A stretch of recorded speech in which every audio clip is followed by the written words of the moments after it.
I was asked when I put the struts how I work out my measurements, and better than explaining it, it was easy for me to try and take a video of it and show you guys. So the first thing I'll do is do a measurement of this gap here between your bonnet and back piece. This is important. Now I get 8mm from there. You can see from where it is. Alright, I'll open the bonnet and we'll go from there.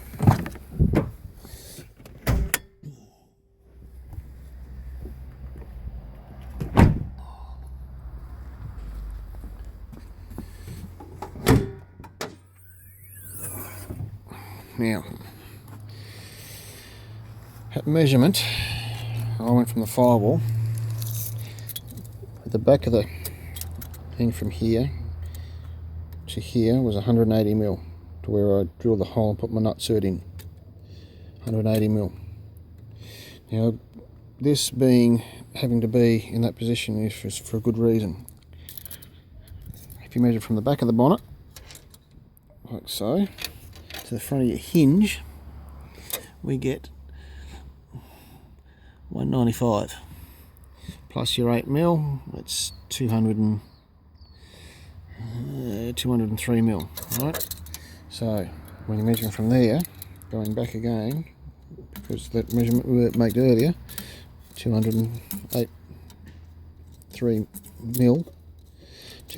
millimeters. That means from there to there,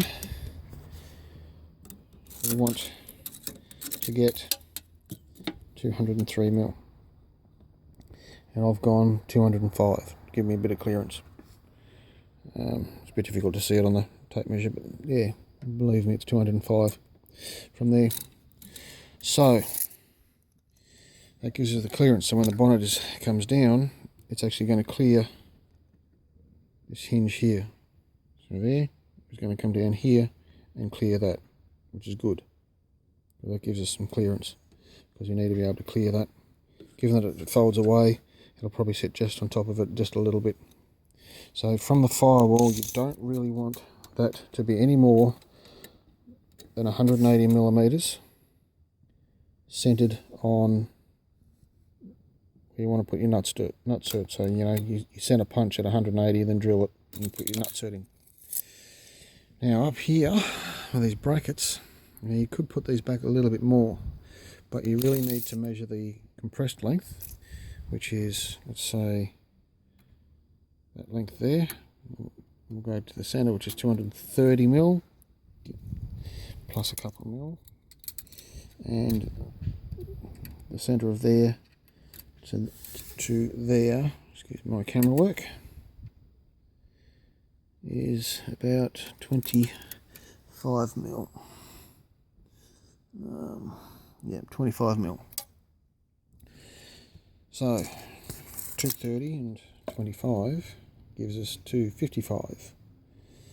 Now you want about probably at least 5mm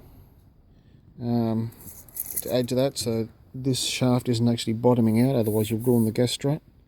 You actually want it to be, well, the shaft just goes in a bit further, but you want to add 5mm at least. So we'll say 260 even. Now, given that we measure from here, from there, 260,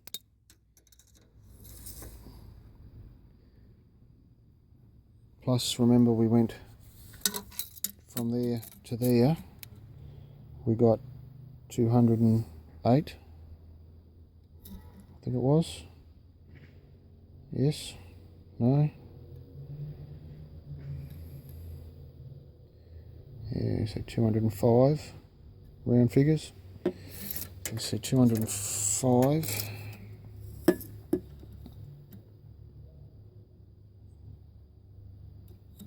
Or was it 200? Yeah, 200 I think it was. Plus the 8, 205. Anyway, from there to there, we had our measurement from there, from here to the back here, right, to the 208 60 that we already had, which gives us 460, which is about where it is. Now, bearing in mind that you had to move that back 8mm for allowing from the back of the bonnet. There, which is about 460. So it's from your bonnet, 460 minus your 8 gives you 452. Plus, if you added a bit of say 5mm for a little bit of play, 455 from the back of the bonnet, you'll have enough clearance and you won't over compress it. So you see from there. I hope that helps. Sorry about the camera work, the nut certs, but yeah, it's measurements.